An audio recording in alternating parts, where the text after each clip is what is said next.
Welcome to Be Schooled, a podcast by Stacy Blackman Consulting, bringing you tips, advice, and insight into all aspects of the MBA admissions process and business school experience. And now, here's your host, writer, author, and Harvard MBA, who's been an MBA admissions consultant for over a decade, Erica Olson. So I'm so happy to have with me today one of my clients, Nick Chu, who I worked with in 2017's round one, and who is one of those rare unicorns who achieved admission to both Harvard Business School and Stanford Graduate School of Business.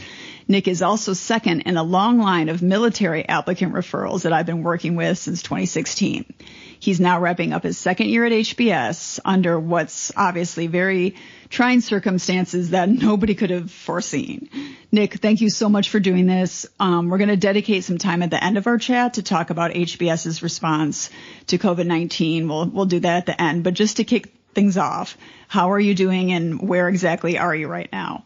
Yeah, hi. Thanks for having me, Erica. It's really great to chat with you again. Yes. I am currently at HBS, obviously not going to school anymore, but still living on campus in Boston, doing online classes, and unfortunately we're, not together anymore, but just still trying to make the best out of the year and try to virtually spend some time with classmates before graduation. Yeah, I mean, again, it's one of those things that the stories we're going to have for our grandkids, right? But I'm glad to hear that you are staying safe and healthy and that you're there and you guys are trying to make the best of it.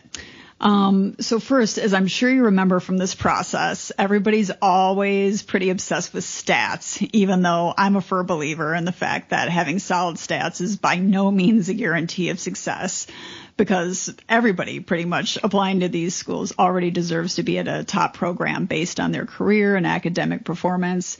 But since we know everybody's going to want to know, are you okay with, before we get into this, me reading off some of just kind of the baseline information on you before we get into what really I feel like set you apart from the pack? Yeah, sounds good. Okay. So your MBA elevator pitch, for lack of a better term, is that you had graduated with a 3.88 from West Point and had about 5 years of military experience once you started at HBS. You got a 730 on your GMAT with a 41, which was 94th percentile, and verbal at that point in time, and then a 47, or what was a 77th percentile in quant. You also scored above the 90th percentiles in your writing assessment and your integrated reasoning on the GMAT. And then you were stationed in Hawaii for the Army, and at the time you applied, your last kind of position in the Army was that you had been working in foreign affairs. So first things first, how did you come to realize you actually even wanted an MBA? So I've always kind of had a inkling that I wanted to do something in business.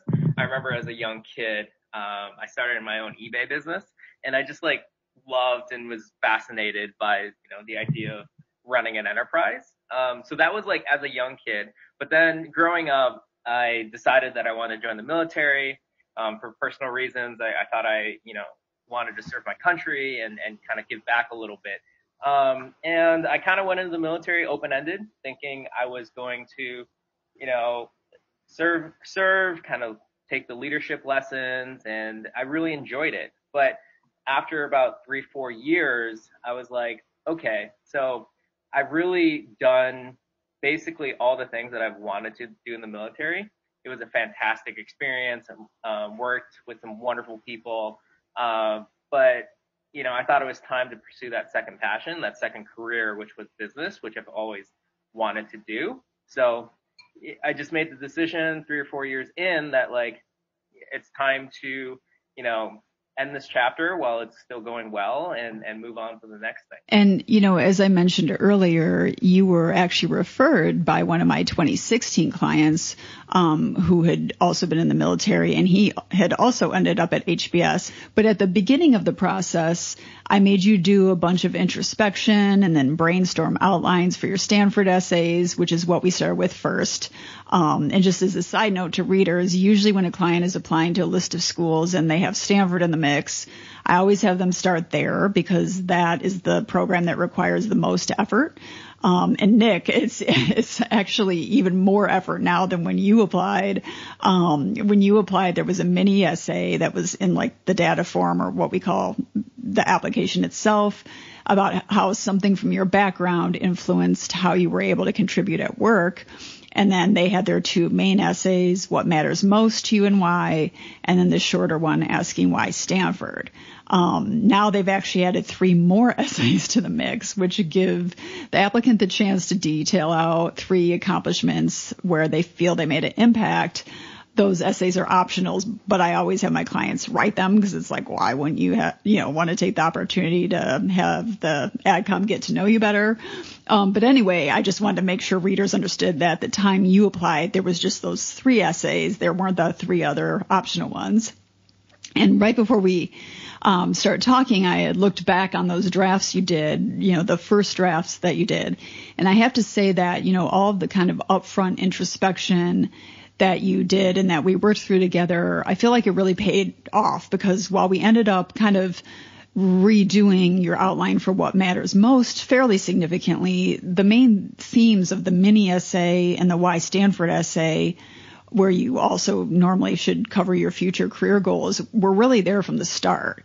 And we'll talk at a high level about some of the general themes you wrote about in a second. But before we get into that, what do you even remember about the application process overall? I know it was a few years ago. I'm just curious if you remember that there was anything that surprised you, or something that made you particularly stressed, or if there was parts you maybe actually even liked. Is there anything that kind of jumps out at you about the process itself when you think back on it? Yeah, I think, it was a while ago, but there's some things that stick out to me. I think overall, I actually really enjoyed the process, which I know might sound a little crazy. But the brainstorming and the kind of self-reflection at the beginning really helped. And I really appreciated the opportunity to force myself to sit down and think through, hey, what really does matter to me, right? It's not something that I did on the regular. And I think it really helped me get back to what I wanted to get out of life at that point, and what were some of those things that really mattered. I think my one point that I will add to that is that, like, I really appreciated how much time that I gave myself, and I would highly recommend that as well. I think we started you sent me the application materials in like February. And you told me, hey, Nick, take a solid month, write like 20 pages or whatever, just like go free flow, train of thought. Yeah. I spent that month and I just started writing about all the things, the experiences, my values, and trying to dig deep. And I would say that time and experience was invaluable, both from a personal growth standpoint and also, from just giving yourself enough time to put those good stories and important things on paper, which you can then go back into later in the process. So I think giving yourself enough time for me made the process so much more enjoyable, because, I spent a month up front brainstorming, sent it to you, and then we had another 4 or 5 months after that to, write the essays, do the million drafts, and go back and forth, and you tore it apart, and then we went back to the drawing board.